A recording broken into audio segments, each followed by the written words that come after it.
Bonjour à tous, je suis Gilles Mansillon, je viens vous reparler aujourd'hui, continuer cette discussion sur ce procédé d'évolution de ce pouvoir transdimensionnel. On est vraiment très proche d'une percée de toute manière.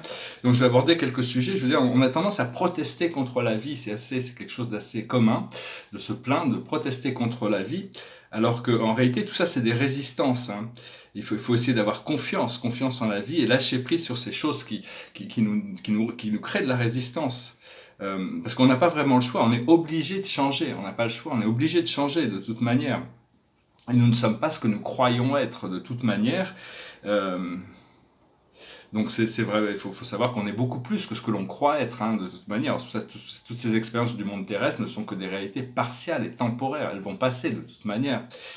Euh, on aimerait bien savoir où on va, mais Dieu cache toutes ces choses, donc il faut avoir confiance. C'est vraiment le train de l'ascension, c'est un train, le train il s'appelle confiance, il s'appelle foi, c'est le seul nom qu'il peut avoir, il faut s'embarquer dedans et puis on verra, et avoir confiance. Ça fait partie du procédé ici, parce qu'on peut seulement voir les signes par rapport à ce que l'on nous envoie comme signes qui nous donnent la direction des choses. Savoir que Dieu a un plan, il faut l'accepter de toute manière. Parce que ce créateur, notre âme veut notre liberté, et donc elle fera tout pour nous amener en alignement avec ce point de liberté. Mais on a tendance à vouloir s'accrocher au passé, s'accrocher à des prédictions de ce que l'on peut imaginer. Et des fois notre imagination nous sert, des fois nous sert, et des fois ne nous sert pas. Tout ce que l'on ressent généralement ça vient de l'ego et tout ça c'est tout ce qui n'est pas enfin il y a des ressentis qui sont extatiques, agréables, la joie, le bonheur, la compassion, tout ça ça vient ça vient de l'âme, mais tout ce qui n'est pas, tous ces ressentis qui ne sont pas de la plus haute fréquence, ça vient de l'ego, et donc c'est des choses qui ont besoin d'être déconnectées. Tout ce qui n'est pas Dieu est illusion. Dieu ne participe pas à cette illusion, il n'a aucune illusion, et donc lui il sait que tout ça est faux, et donc il nous laisse passer par nos épreuves, mais sans s'interférer par ça. Donc il faut arriver à faire ce choix. Il faut pas agrandir, il ne faut pas essayer d'embellir la vérité. La vérité, elle est comme elle n'a pas besoin d'être embellie. Dieu se suffit à lui-même. Et puis il faut arrêter aussi de mettre les gens avant Dieu, c'est-à-dire le monde terrestre, cette voie spirituelle doit devenir prioritaire. Alors, je vais tirer quelques cartes, puis je vais continuer un petit peu sur cette discussion. La plus haute sagesse pour nous aujourd'hui, c'est le moine ou la nonne. Alors c'est bon, c'est d'arriver à rester groupé sur ces énergies, je ne pas se laisser distraire. Il y a toute cette ouverture qui arrive. On va pouvoir célébrer tout ça après, mais pour le moment, il faut essayer de resserrer les rangs. Ce que l'on doit comprendre, c'est la faim et l'alimentation. C'est tout ce corps des désirs. Il y a toutes sortes de désirs sains et des désirs qui sont moins sains. C'est-à-dire que personnellement, j'aimerais bien, je sais que tout est programme, tout est des programmations même. C'est-à-dire que j'aimerais bien arriver à ce point pendant très très longtemps, pendant des années, des décennies, je buvais de l'alcool à outrance tous les jours. Et bien un jour, j'ai arrêté, et maintenant, ça fait plus du tout partie de mon programmation. J'ai pas du tout ces envies qui sont là. Donc mon espoir, c'est d'arriver à déconnecter cette idée du fait que j'ai été fumeur un jour, parce que j'ai continuellement ces idées de fumer, que je fume ou que je fume pas, elles sont là de toute manière, et donc ça prend beaucoup d'espace mental. Donc c'est arriver à maîtriser ce corps des désirs. La plus haute sagesse, ce que l'on doit faire aujourd'hui, c'est la sagesse. C'est la sagesse. On doit trouver cette sagesse, cette voie à travers pour arriver à manœuvrer. Et l'aboutissant, c'est l'homme-femme, c'est d'arriver à intégrer le masculin et le féminin, le divin masculin et le divin féminin, arriver à intégrer le mental et l'émotionnel. Alors je parlais de ces programmations, il y a un film qui est très important à voir, c'est le film Matrix. Ce film Matrix, il faut faire abstraction du drame hollywoodien, la violence, les armes martiaux, les effets spéciaux. Mais le contexte philosophique de ces trois films sont vraiment très très importants. Il y a beaucoup de choses qui ont besoin d'être comprises, que les humains sont considérés comme des piles par des entités astrales qui se nourrissent d'énergie négative et qui contrôlent le programme pour continuer à se... Donc il faut arriver à s'échapper de la matrice. Vous êtes Néo, vous êtes la singularité qui remet en question tout le programme. À chaque fois qu'on prend conscience de quelque chose, on remet en question ce programme. Comme il y a d'autres films, comme Avatar par exemple, qui est très important pour la prise de conscience de l'écologie, et que les planètes sont des vraies personnes, on peut communier avec notre planète. Alors, il faut reconnaître aussi la vérité du Christ dans les autres, cette vérité de l'amour inconditionnel, même si eux ne le reconnaissent pas, tous les êtres ont le Christ à l'intérieur d'eux. Et Parce que la manière de transformer le monde, c'est d'arriver à laisser le Dieu qui est à l'intérieur de nous prendre les commandes du programme, parce que c'est la force qui va faire la transformation à travers chacun de nous.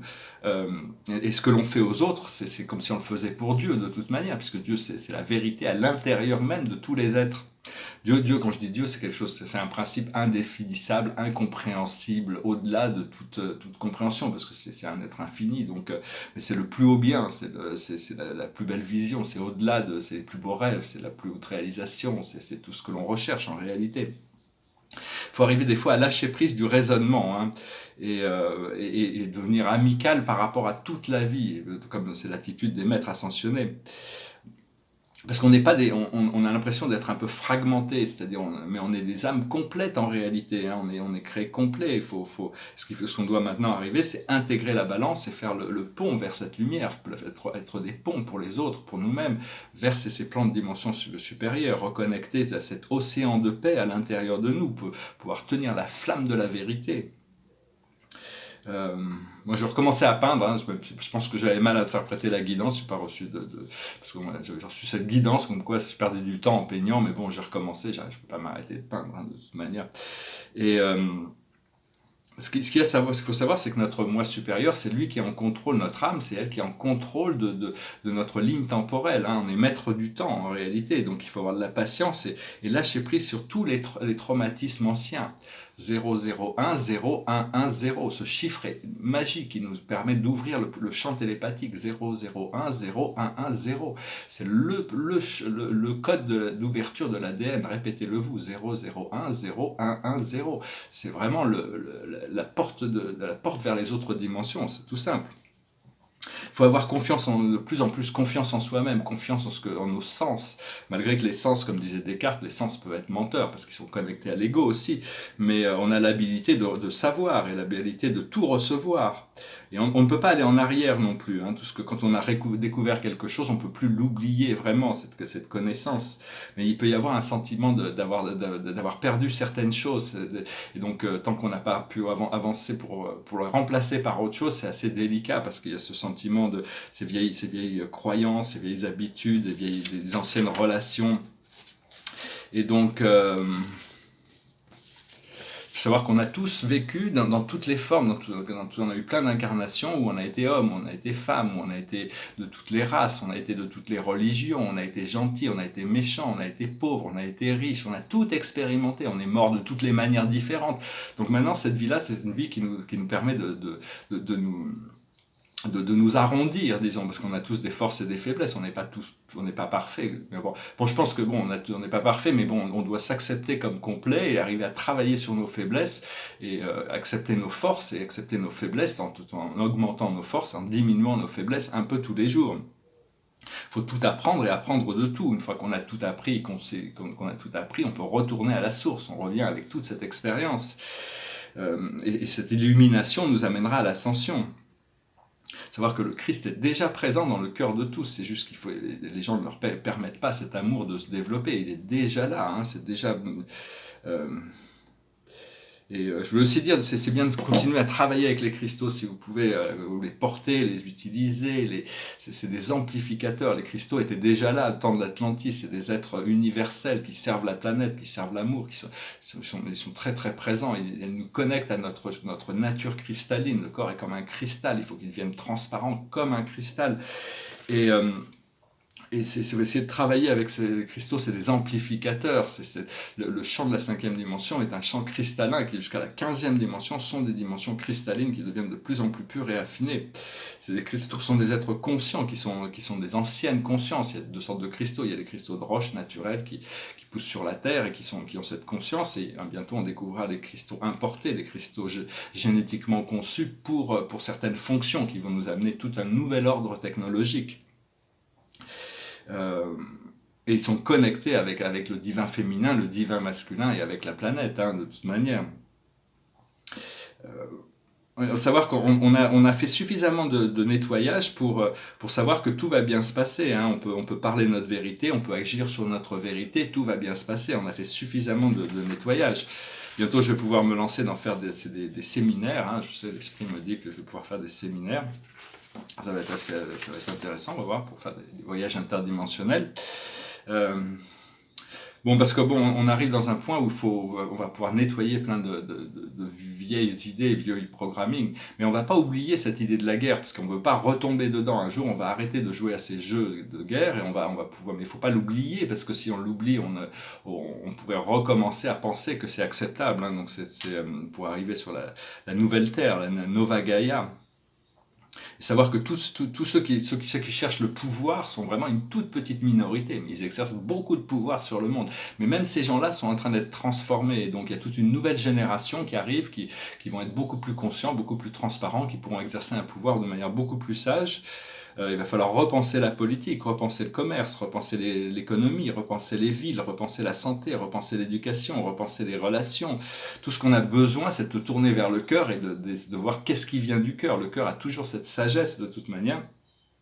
Et bientôt, il va y avoir cette grande réunion. Tous les gens, tous ceux qui ont réfléchi sur ces choses vont devoir se réunir pour mettre en place ces nouveaux systèmes. Et vous pouvez toujours appeler l'archange Michael ou l'archange Métatron, le seigneur Melchizedek. Enfin, c'est trois personnes qui sont vraiment très puissantes dans votre assistance, dans votre guidance, mais ils ne peuvent venir vous assister que si vous leur demandez. Et si vous leur demandez, ils agissent tout de suite, que vous le ressentez ou non. Et puis il faut demander à le ressentir, à savoir, à comprendre la guidance, hein. Voilà, j'espère que ce message aura été intéressant. Les tableaux derrière moi ici, c'est un tableau, c'est un intérieur, hein. C'est une sorte de l'ombre d'un chat avec une petite souris. Il y a ces deux tableaux ici, ça fait partie d'une triptyque. Et ici, ça dit juste paradis, c'est juste le paradise, ça veut dire le point focal, hein, une fois, parce que ce mot inclut tout le plus haut bien, de toute manière, la réalité sublime, suprême de la vie. Donc voilà, je vais finir avec une chanson. C'est une chanson que j'avais chantée en anglais l'autre jour. Je sais pas, je me disais, je vais la chanter. Ça s'appelle Que l'amour me sauve. It goes like this. Love, rescue me, come forth and speak to me. Raise me up and don't let me fall. No man is my enemy, my own hands imprison me. Love, rescue me. Many strangers I have met on the road to my regret. Many lost to seek to find themselves in me. They ask me to reveal the very thoughts they would conceal. Love, rescue me. And the sun in the sky makes a shadow of you and I, stretching out as the sun sinks in the sea. I'm here without a name in the palace of my shame. Say, love, rescue me. In the cold mirror of a glass, I see my reflection past. See the dark shades of what I used to be. See the purple of her eyes, the scarlet of my lies. Love, rescue me. Yea, though I walk in the valley of the shadow, yea, I will fear no evil. I have cursed thy rod and staff, they no longer comfort me. Love, rescue me. Sha-la-la, sha-la-la-la-la-la. Sha-la-la, sha-la-la, ah-la-la-la-la. I said, love, love, rescue me. I said, love, climb up the mountain. Said, love, I said, love, oh my love. On the hill of the sun, I'm on the eve of the storm, and my words you must believe in. Oh, I said, love, rescue me, oh yeah, oh yeah, oh yeah, yeah, I'm here without a name in the palace of my shame. I said, love, rescue me. I have conquered my past. The future is here at last. I stand at the entrance to a new world I can see. The ruins to the right of me will soon have lost sight of me. Love rescue me. Voilà, je vous remercie d'être resté jusqu'à la fin, hein. Donc je pense que vraiment qu'on se prépare là, des choses, je sens des changements monumentaux qui se préparent, des changements monumentaux, des choses très au niveau personnel. Ceux qui ont fait le travail, on va bientôt commencer à arriver face à cette percée, hein, de toute manière. Et donc ça, c'est vraiment là. C'est juste. Donc voilà, hein, je veux dire, personnellement, bon, ma vie n'est pas forcément parfaite à tous les niveaux, mais je pense que mes enseignements sont quand même très sages. Donc je vous remercie parce que bon, on est en train de créer une communauté, on s'appuie sur ces nouvelles valeurs, on est en train de, planétairement, on est en train de créer cette nouvelle communauté d'êtres qui sont en train de créer cette nouvelle matrice qui va préparer pour toute l'humanité pour rentrer dans cette matrice, parce que bon, quand les choses vont être bousculées, on va avoir besoin de gens qui ont fait ce travail de réalisation intérieure pour arriver à guider le monde. Donc on a tous une mission importante à réaliser ici. Je vous remercie pour tout, d'aimer, de partager, de souscrire, de commenter. On est presque à 3000 abonnés, je vous remercie, c'est agréable de voir cette chaîne grandir. Et puis je vous dis à très bientôt, Namaste.